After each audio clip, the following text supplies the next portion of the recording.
Evening and welcome to Friday 6-1. The headlines this evening. Gardaí revoke almost 1,000 fines and penalty points for speeding on the N25 in Kilkenny due to human error.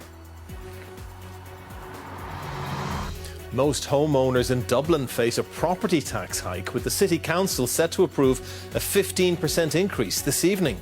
We're going to improve road surfaces, we're going to enhance housing conditions for our City Council tenants. We're also going to take real action in respect of vacancy and dereliction. President Trump denies newspaper report he sent a birthday note to Jeffrey Epstein as he asks Attorney General to release court papers amid unrelenting pressure. And in Syria, government forces set to return to the south as clashes erupt again between Bedouin tribes and Druze fighters.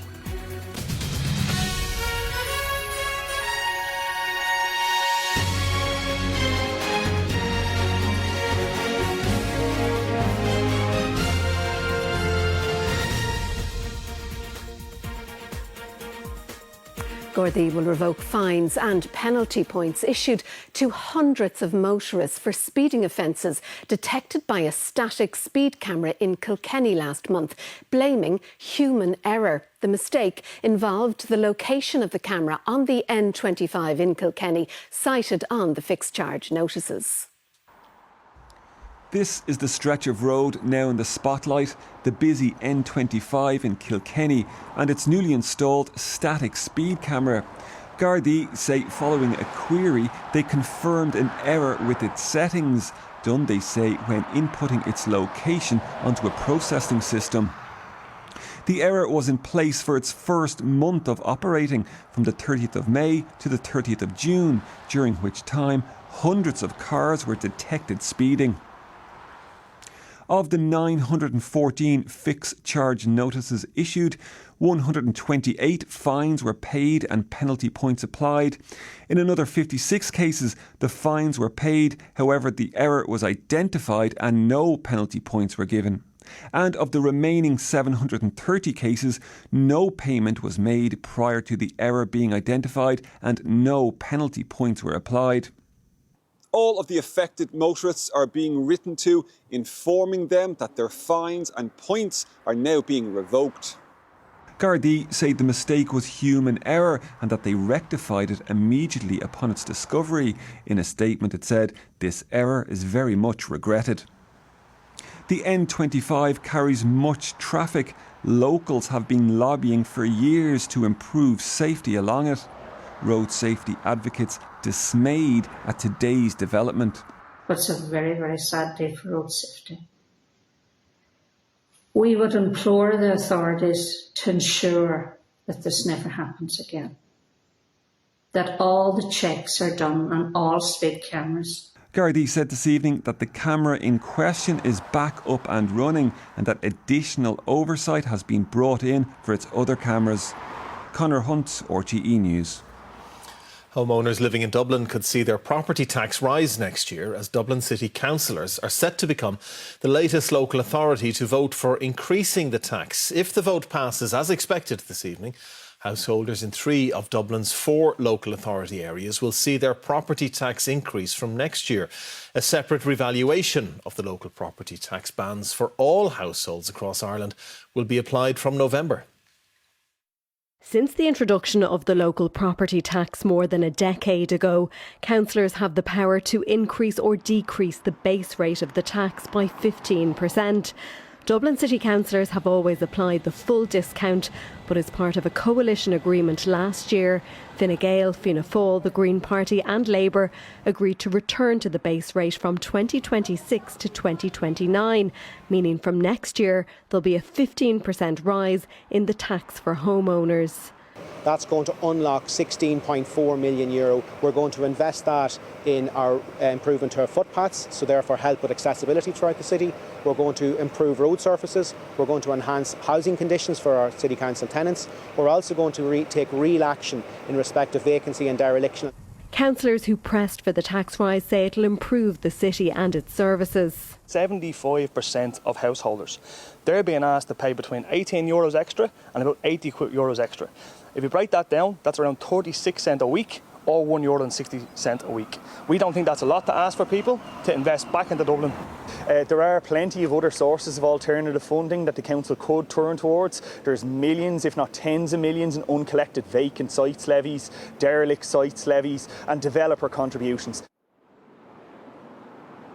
Well, all homeowners across the country are going to see some sort of change to their local property tax next year, and that's because of a revaluation of the property tax bands that comes into effect from the 1st of November later this year. But when it comes to Dublin, Dún Laoghaire-Rathdown County Council, they're the only local authority in the capital that have voted to keep their property tax the same. The other two local authorities, Fingal and South Dublin, they've already voted to increase their property taxes, and in the next few minutes here at City Hall, Dublin City councillors are expected to vote to do the same. That will be a 15% increase in property tax in the Dublin city area alone. But what that means is that the majority of people who live in Dublin as a whole are going to see higher property taxes in 2026. And when it comes to the Dublin City Council area alone, when you take in that revaluation of the tax bands, you'll see some people in the Dublin City Council area paying up to 35% extra in property tax next year, Ray. And Samantha, how certain is it that this tax hike on the property tax vote will go ahead? Well, the vote gets underway in the next couple of minutes, and Sinn Féin have said that they're going to oppose any rise in the property taxes. They say it's a regressive and unfair punishment for householders and ordinary workers. And their group leader here on Dublin City Council, Daithí Doolan, said that he believes that the tax is unfair because the prince and the pauper pay the same. The Green Party, they feel differently. They're one of the parties that drove the change in this tax and drove the increase. They said that they're proud of the package that they've negotiated with other parties, and they say it will make a real difference to the capital. And they also cite the example of somebody in the Dublin City Council area who owns a home that's valued at around €3 million. They say they'll pay about €1,000 in property tax, and they see that as a fairer system in that regard. When the ruling parties on Dublin City Council are Fine Gael, Fianna Fáil, Labour and the Greens. They have 31 of the 63 seats, so almost a majority, but they'll be relying on support of some other councillors, and they're hopeful that the Social Democrats, 10 other councillors, will support the increase in property taxes. In the past, they have voted to reduce that discount and effectively increase the tax. The vote takes place in the next couple of minutes, and if it changes, it'll come into effect for Dubliners in early 2026. Samantha Berry at City Hall, thank you. US President Donald Trump has asked for the release of court documents relating to notorious sex offender Jeffrey Epstein. It comes as Donald Trump threatened to sue media tycoon Rupert Murdoch after the Wall Street Journal reported allegations that President Trump's name appeared on a bawdy 2003 birthday card to Epstein. The US President says the story is false, malicious and defamatory. Just when Donald Trump hoped he had damped down controversy over the Epstein files, along comes the Wall Street Journal with another claim that links the convicted paedophile with the President of the United States. Back in the 90s, Trump and Epstein, seen here at Mar-a-Lago, were friends but had a big falling out before details of Epstein's sex crimes became known. Today, the second most widely circulated newspaper in the US published details of a letter allegedly written by the president in 2003 that formed part of a leather-bound collection of birthday notes compiled for Epstein's 50th celebration by his long-term associate Ghislaine Maxwell. The journal describes a typewritten note pasted inside a hand-drawn figure of a naked woman and bearing the signature Donald. The president, who was asked for his comments on Tuesday, has reacted furiously, denouncing the story as a fabrication, saying he doesn't draw things on notes. He took to social media to say the letter was a fake, and he threatened to sue the Wall Street Journal and its owner, the media mogul Rupert Murdoch, who also owns Fox News. His vice president, J.D. Vance, also weighed in with support for the president. Later, the president posted that he wanted his Attorney General to see if she could release any more material from the 2019 case against Epstein. Pam Bondi, seen here visiting Alcatraz prison, which the president wants to reopen, said she would seek court permission to publish some of the evidence put to a grand jury in New York ahead of Epstein's charging for sex trafficking. Some have suggested he appoint a special prosecutor to deal with the matter. Well, the idea was floated from someone in the media to the president. The president would not recommend a special prosecutor in the Epstein case. That's how he feels. And as for his discussions with the Attorney General, I'm not sure. But even if all of this happens, will it be enough to quell a rising storm over a story and a conspiracy theory that refuses to go away? Sean Whelan, RTE News, Washington. Now, still to come on 6-1 housing fall-off. Government deny that housing commencement numbers are going in the wrong direction. In Friday evening sports news, the All-Munster All-Ireland hurling final is fast approaching. We will be catching up with some of Tipperary's top men ahead of Sunday's showdown against Cork. While at the Open, Rory McIlroy is heading the home challenge on day 2 at Royal Portrush. The Occupied Territories Bill was back on the political agenda today, with Taoiseach Micheál Martin saying he believes the public still supports the bill despite business concerns over the potential economic impact on Ireland. His comments came after a new poll suggested the public was divided on the issue. The ongoing violence in Gaza has seen public opinion split between those protesting for action and others concerned over the potential economic impact of any Irish response. Divided views highlighted in a new poll on the Occupied Territories Bill today. The Irish Times Ipsos poll is based on the views of 1,200 people surveyed at the start of this week. It says 20% of respondents want the bill to be passed quickly, and 14% wanted to include services from the occupied territories. But the poll also says 38% of people want governments to examine the potential consequences of the bill before passing it, while 10% are opposed to the bill itself. Taoiseach Micheál Martin today said while he hears the concerns, support for the bill remains. I think there's what the poll indicates is a considered view by people. First of all, I think the Irish people are appalled with what is happening in Gaza, and indeed what is happening within the West Bank also. That said, we don't want in any way to undermine Ireland. The whole purpose of the exercise is not that Ireland would suffer unduly in respect of this. This week, business group IBEC warned of the potential economic consequences if the bill is passed. That concern is partly based on a US anti-boycott compliance law, and whether the White House would consider the bill to be a boycott of Israel or the occupied territories. Opposition clear government must push ahead.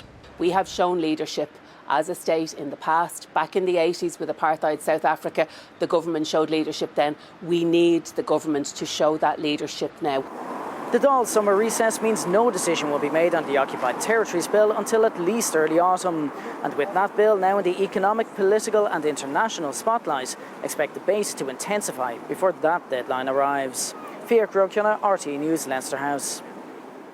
Clashes between armed Bedouins allied with Syria's Islamist-led government and Druze fighters have resumed in southern Syria. An interim ceasefire was declared yesterday following Israeli airstrikes on the capital Damascus earlier this week.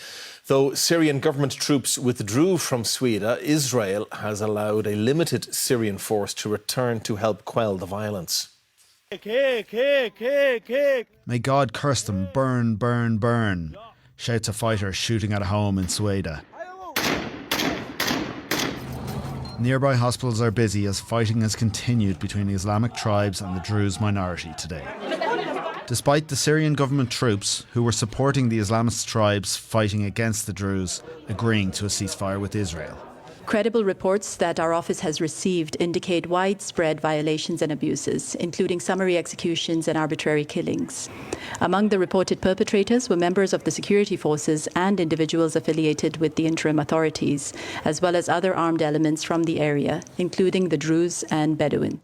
Up to 1,000 Israeli Druze broke through the Syrian border this week to join the fight. The almost 1 million Druze, mainly based in Israel, Syria, Lebanon and Jordan, are not Muslim, though their religion emerged from Shia Islam. Druze in the Israeli-occupied Golan Heights have very close ties to the Syrian community, as many have intermarried. I feel not good. My family in Syria, last day he killed of all family. This is not fair. Syria's interim president, Ahmed al-Sharaa, agreed a ceasefire and withdrew his forces from Suwaida yesterday after an Israeli bombing campaign that culminated in a strike on the capital, Damascus. Israel, in order to protect the Druze, would have to probably intervene dramatically inside Syria to stop the Syrian forces. So instead, they've been sending messages, increasingly strong messages. Tribal reinforcements from across Syria gathered around Suwaida today to support the local Bedouin, calling into question the authority of the interim president. Israel announced that it will allow limited access for his government forces to return to Suwaida to help quell the violence as it continued to strike the area from above. Fergal Gallagher, RTE News. Israeli Prime Minister Benjamin Netanyahu has held a phone call with Pope Leo a day after a strike on Gaza's only Catholic church, for which he blamed stray ammunition. Gaza's Hamas-run civil defence agency said further Israeli strikes killed at least 25 Palestinians today, including a family of 5 in their home in the southern city of Khan Yunis. Housing numbers are not going in the wrong direction. That's according to the Taoiseach, after new figures showed just under 1,400 commencement notices were issued last month. Just over 6,300 notices were issued so far this year, less than half the number for the same periods in previous years. More than 34,000 commencement notices were issued in the first half of last year. The 6,325 housing commencements in the first 6 months of this year were significantly down on last year, when many developers sought to start building before a September waiver deadline. This graph of rolling 12-month commencements from July to June shows a relatively steady increase from 2020, with a peak last year when there were over 50,000 commencements, including more than 34,000 in the first 6 months of 2024. The government says a fall-off in housing commencements was always anticipated as a waiver for developers ceased at the end of last year. But the opposition says this is an historic low. Did the government know that when it introduced this waiver system that essentially it was going to really distort the number of housing units being delivered, and that really it was about trying to influence the election and not actually show what number of homes were going to be delivered? The Department of Housing says this year's lower number of commencement notices likely reflects a shift in focus in the construction sector to progressing homes already in the pipeline. But there was bad news today for renters too, with the latest Simon Communities quarterly locked out of the market report showing that the number of properties available to rent within the discretionary rate of the Housing Assistance Payment Scheme fell to just 32 last month. Of the 16 areas that we study, 8 of them have no properties at all available within the HAP limits. So the likes of Athlone, Cork City, Limerick, Portlaoise, Waterford. The Department of Housing says 608 new HAP tenancies were set up last month, and that the Housing Minister James Brown has approved a review of existing HAP rent limits to ensure they're providing sufficient support. Eleanor Byrnehill, RTE News. Ukrainian President Volodymyr Zelensky has hailed a new round of sanctions on Russia as essential and timely, with the EU describing them as one of their strongest sanction packages against Moscow to date. It follows an intensification of Russian attacks in recent days. Earlier this morning, a drone strike on an apartment block in the city of Kharkiv left 4 people injured. Moscow has downplayed the impact of the fresh sanctions, calling them illegal and saying they would backfire.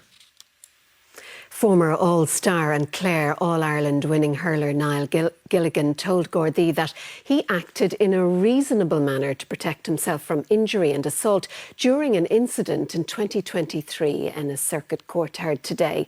Mr Gilligan is accused of assault causing harm with a stick to a 12-year-old boy in 2023. He denies the charge.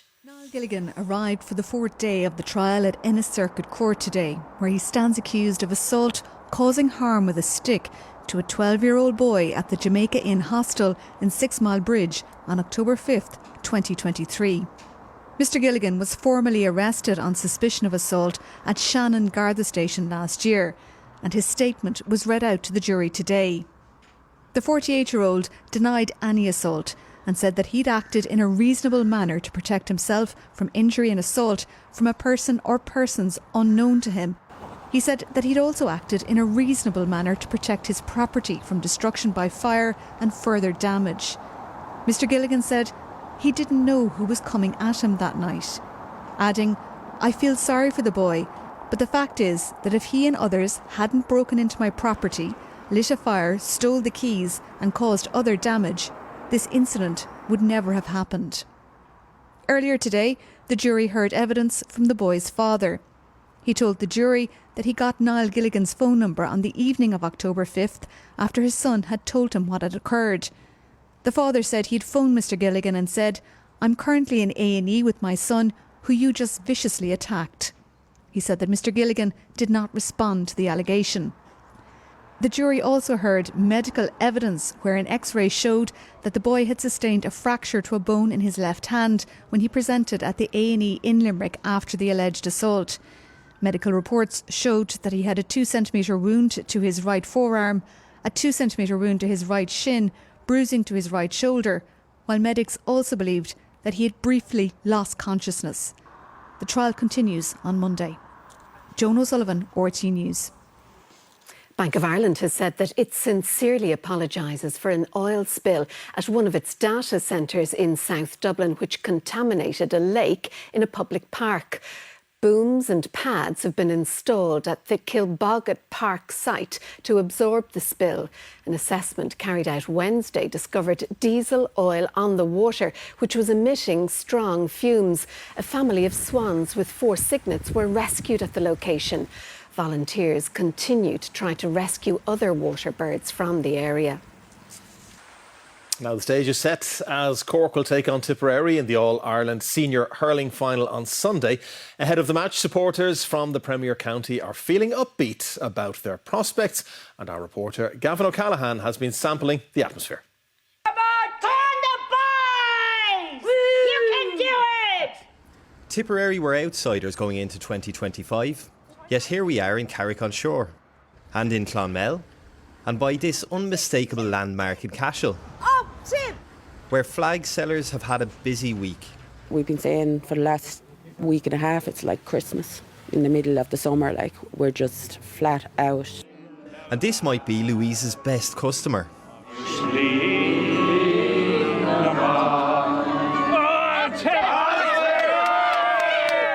Rubber Group start the game very well. They show Cork don't get any early goals, and we'll drive on and take Liam home. Make sure Cork don't score any early goals against us. We do the job after that. It will be Tipperary's 42nd final, but looking at these fans in Tipperary town, you'd think it was their first.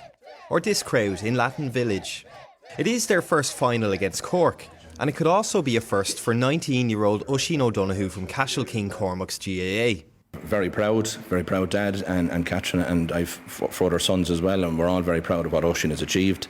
We'll be nervous and whatever. Whether Oisín starts or not is immaterial. If he comes on, he'll do the business. But it's not only us as a family that are behind him. The town of Cashel and the club are behind him. The town has, it's where you nurture all these players. Down at the club, the next generation are feeling good. I think Tipperary will win by 10 points. A goal and 7 points. Tipperary going to win by 10. Tipperary's going to win the match. I think Tipperary's going to win by at least 6 points. Oisín O'Donoghue's going to get a late winner again. A bunch of confident underdogs who are embracing the build-up. Gavin O'Callaghan, RTÉ News. Cashel King Cormac's County Tipperary.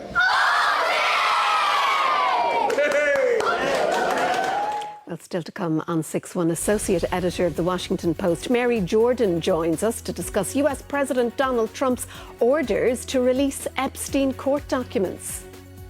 And with the government's revised National Development Plan to be published next week, we look at why water and sewerage systems are high on the list.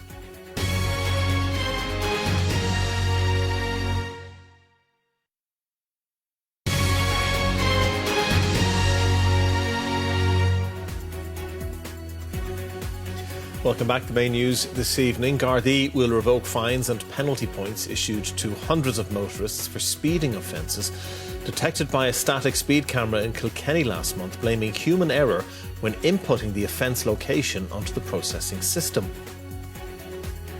The majority of Dubliners will see their property tax rise next year as Dublin City Councillors are set to become the latest local authority in the capital to vote to increase the tax. The vote is due to take place within the next hour. A separate revaluation of local property tax bands for all households across Ireland will be applied from November. US President Donald Trump has threatened to sue media tycoon Rupert Murdoch after the Wall Street Journal reported allegations that Trump's name appeared on a 2003 birthday card to sex offender Jeffrey Epstein. The US president says the story is false, malicious and defamatory and has asked for the release of court documents relating to Epstein. Let's return now to the US, where President Donald Trump has asked for the release of court documents relating to notorious sex offender Jeffrey Epstein. Associate editor of The Washington Post, Mary Jordan, joins us now for more on all of this. Mary, has he effectively rolled over on this, given the enormous pressure that he's come under by seeking the release of these court documents? Or is this the equivalent of throwing a bone? Because we're not dealing with the entire Epstein files here, are we? Not at all. And even his supporters, I think what's different about this story, which is what everyone is talking about this summer, it is growing by the day. And many people, even his supporters, are upset with how Donald Trump is handling this. Why, they wonder, is he he's not releasing the whole files. He's saying that some of the grand jury testimony that the court approves, that's, quote, pertinent, can be released. But he fired the prosecutor who had the institutional knowledge, who knows what's on all the FBI tapes that no one's ever seen, and who's been working this case for years. He fired her this week. People have said, why not appoint a special commission, a special prosecutor? He said no. So it's it's in motion, and you don't always see a case like this where you have a convicted sex offender who died in a suspicious circumstances in jail connected so closely to the President of the United States. And explain why, as you say, the story is growing by the day, why his MAGA base, not just his MAGA base, but senior Republicans too, are so exercised, so convulsed by this story, and that they're just not buying into this Department of Justice review that there's no list, nothing to be seen here. Part of it is that there were a lot of young girls that were sexually abused. So there was wrongdoing here. And during the last campaign, when there was a Democratic president, Joe Biden, in office, Donald Trump and many of his supporters were criticizing the Biden administration, saying, release the files.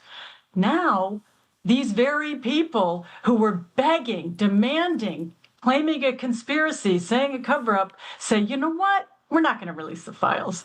So now that Trump is in office, some of the people who, were his supporters are a little concerned about, well, wait a minute.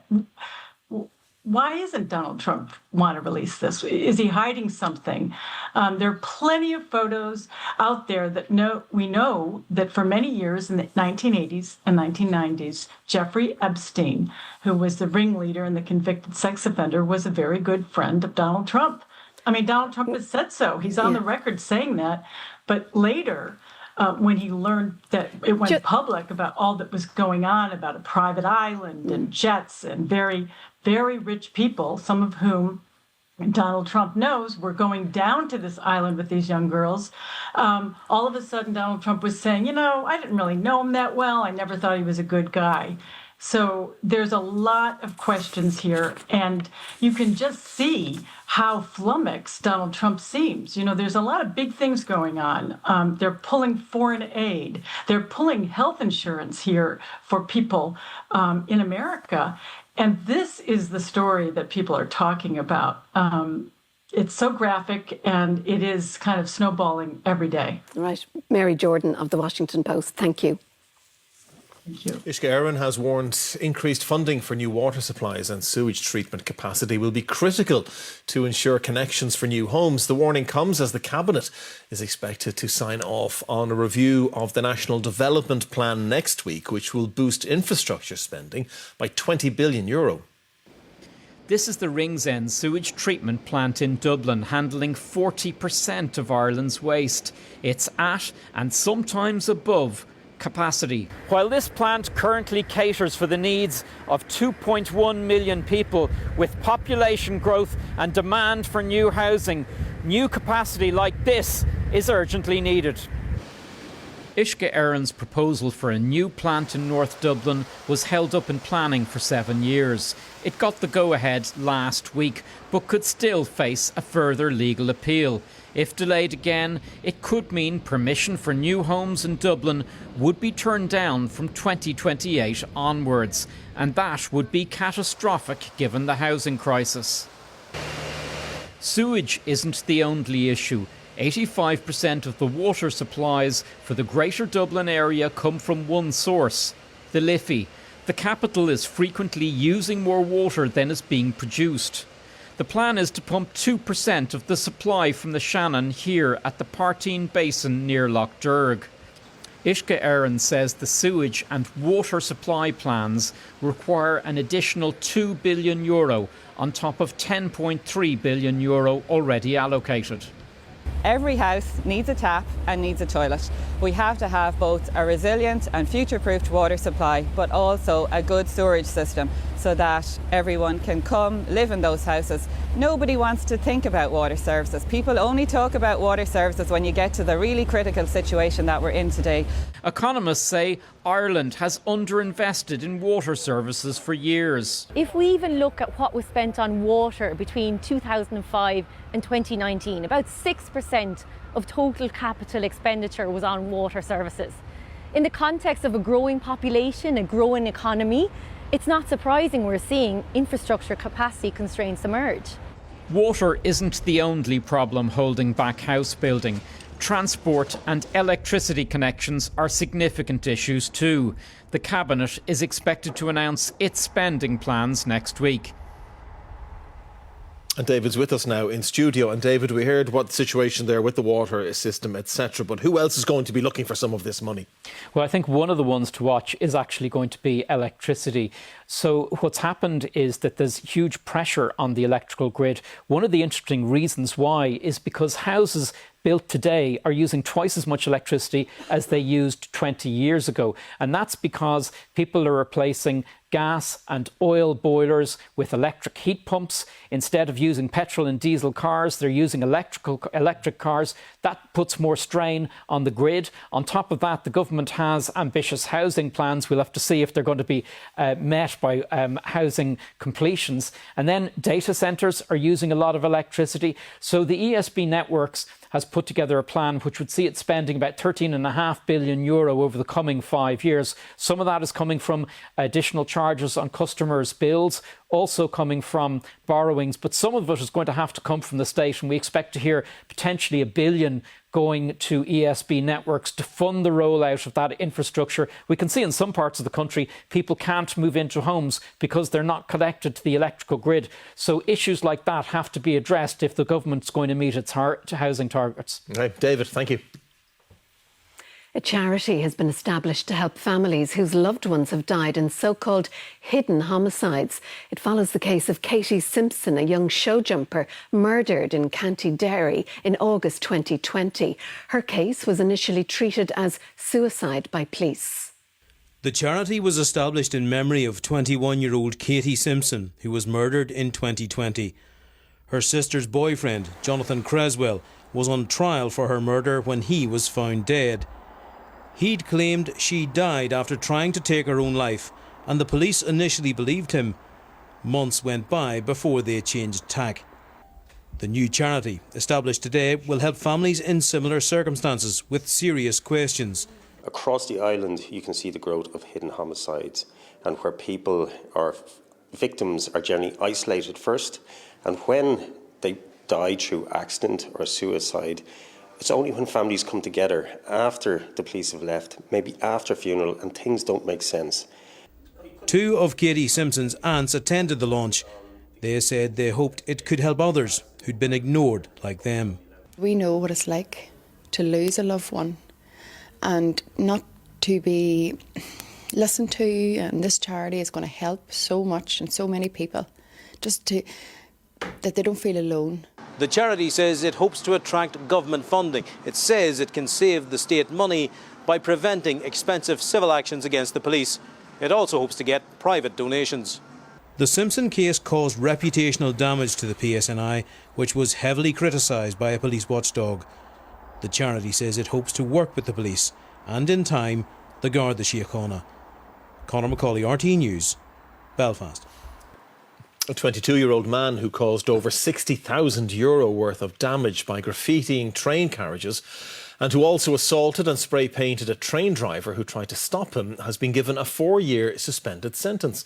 Sean Cullen of Hope Avenue, East Wall in Dublin is one of 5 people convicted for causing over €300,000 damage to trains, including a Spanish gang who came over to paint graffiti on the Dart. Sean Cullen walked free today after spending 2 days in jail, but the judge warned him that while it might look like butter wouldn't melt in his mouth, he would go back to prison if he reoffends. The 22-year-old apprentice electrician was confronted while he and another man were spray painting a Dart train at the Fairview depot on the 25th of September 2021.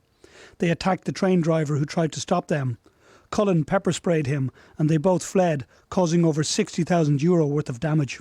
They used hoods, masks and pepper spray and damaged or assaulted the driver, and so it's a real threat to rail staff and to the public in general. Cullen was also linked to 2 other graffiti incidents, here at Connolly Station 2 months later with his tagline SD, and at Merrion Gates where an equipment signal container was spray painted. He's one of 5 people convicted for graffiti on Irish Rail, including a group of 4 Spanish men who came over here specifically to spray paint the trains. Judge Martin Nolan said today that while Sean Cullen might think he's an artist, he has cost Irish Rail a lot of money and caused a lot of harm. However, he said the 22-year-old was also young, remorseful and probably will not reoffend, so he imposed on him a 4-year suspended sentence. Paul Reynolds, RTÉ News, the Dublin Circuit Criminal Court. Still to come on Friday 6-1, the latest from the Open where Shane Lowry is still out on the course, and up for the match as Cork and Tipperary prepare to go head-to-head. We will have some expert predictions ahead of Sunday's showdown.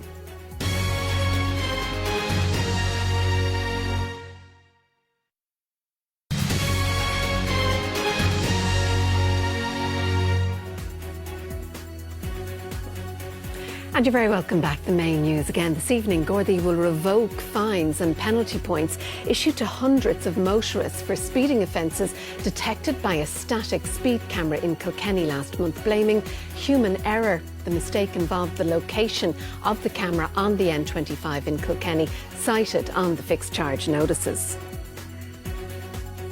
Now it's time for all the sports news with Eamon.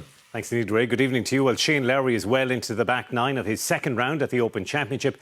Rory McIlroy is still very much in touch with the leaders. With the very latest live from Portrush, here's Greg Allen.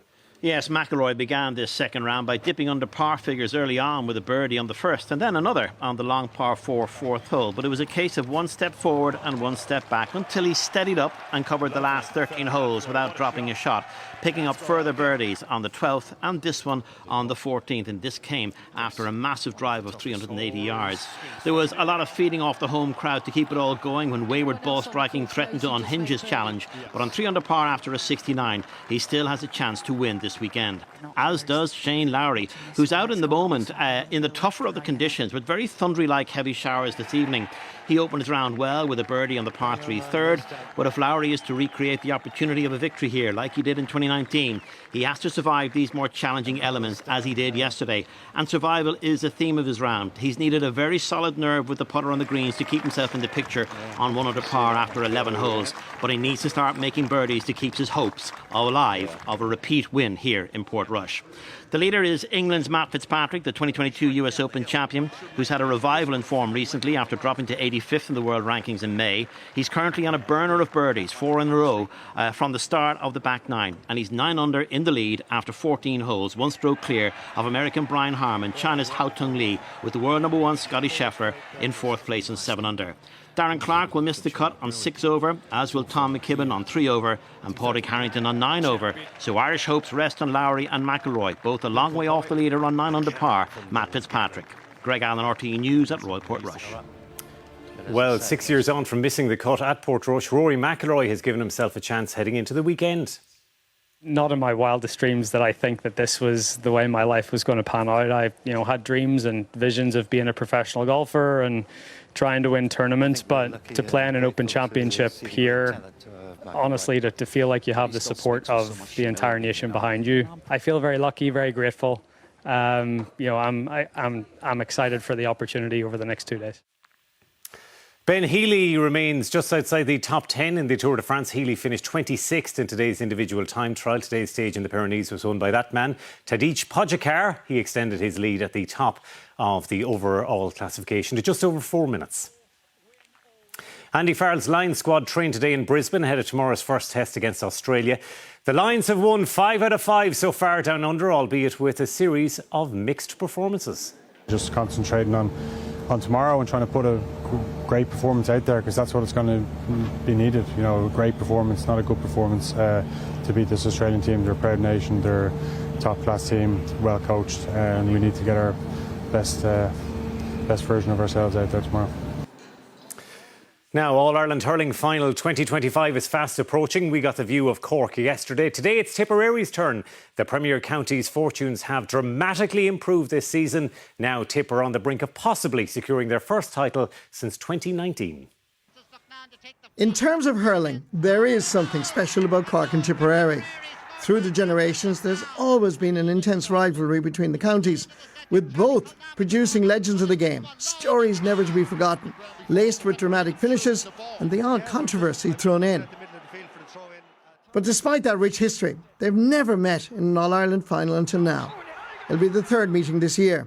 In the league final, Cork won well, displaying their goal-scoring touches.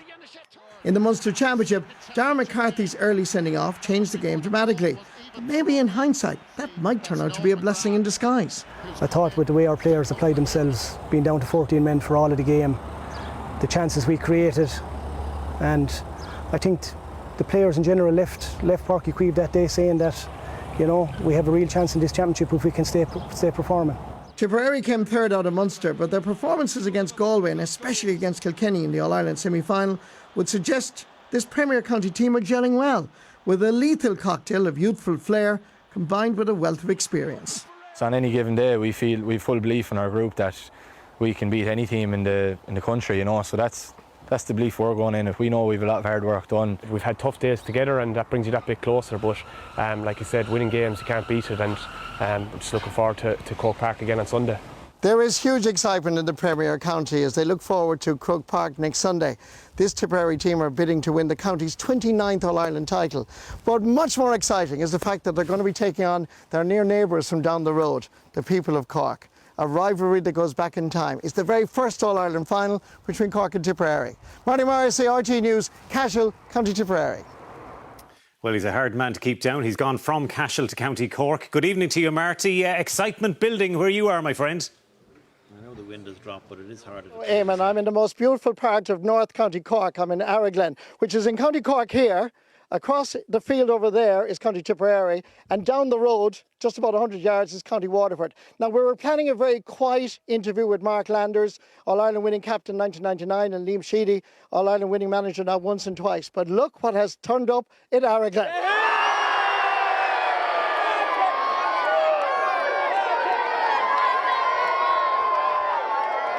The excitement is huge.